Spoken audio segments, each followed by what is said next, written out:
Hi, I'm Dr. Kit Weathers, and it's time for the Root Tip of the Week.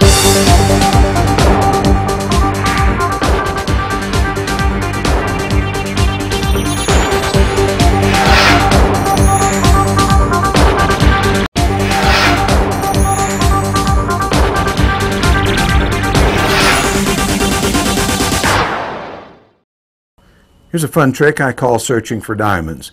We're going to take these three aces, and we're going to take the ace of diamonds and place it directly in the center of the deck.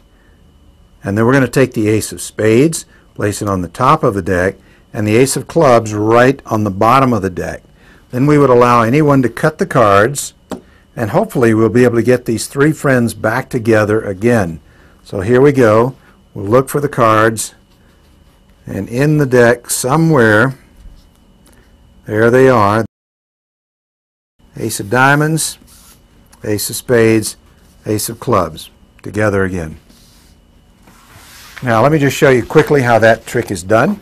To learn the secret to this and other magic tricks in this series, go to EndoRootCamp.com. Yes, I know that was another card trick, but the reason I use cards so often is most people have a deck of cards in their house, so you can go and borrow a deck of cards and do a magic trick. And I like to use somebody else's cards so we prove it's not a setup. Quick, think of a card right now. Is that what you thought of? Most people do think of the King of Hearts. If they don't think of the King of Hearts, they usually think of the Ace of Spades.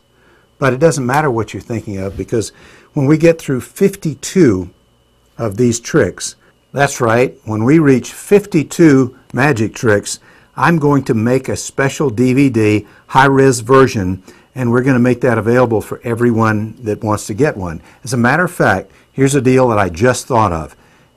That anytime after the 1st of September, if you sign up for one of my root camps, I will give you the DVD of all the card tricks we've done so far. We've done 43, so we only have 7 more to go. Be sure and sign up, and when you do, ask for the free DVD of all of the first year's card tricks. And I'll throw in a few extra little goodies in there to make it even more exciting. Okay, what are we going to talk about today?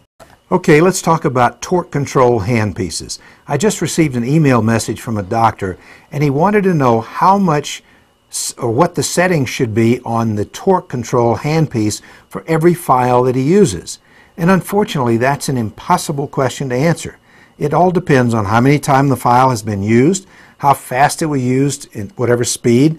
Was the canal straight or curved? How much of a curve was there? Because anytime you have a curved canal, you introduce torsional stress on the file. The more the curve, the more the stress. Were the canals joined? If they did, and you went down to the working length in both canals, that would introduce more stress.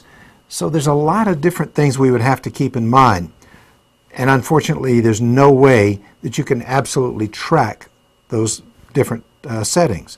So the answer is, I would turn it off. Torque control is more like training wheels. People generally use a torque control handpiece for a little while, and then after they become confident with the system they're working with, they pretty much turn it off. So I'm going to suggest you do that. If you want to use torque control, however, at least for the initial learning period, like training wheels on a bicycle, my suggestion is set it for a conservative setting so it does reverse before it will break the file. But what that will do, it's going to irritate you pretty quickly, because after just a little while you're going to say, whoa, I can push a little harder than that, I know I can. So here's my last suggestion for this week. Get some extracted teeth, get a couple of files, and just deliberately push too hard until you break the file. At that point, remember how much pressure that was, and don't do it again. Or just throw your files out one time before they break. Anyway, that's enough talk about torque control. See you next time. Well, that's it for another Root Tip of the Week. I'm Dr. Kit Weathers, inviting you to join me at our very next Root Camp. So long for now.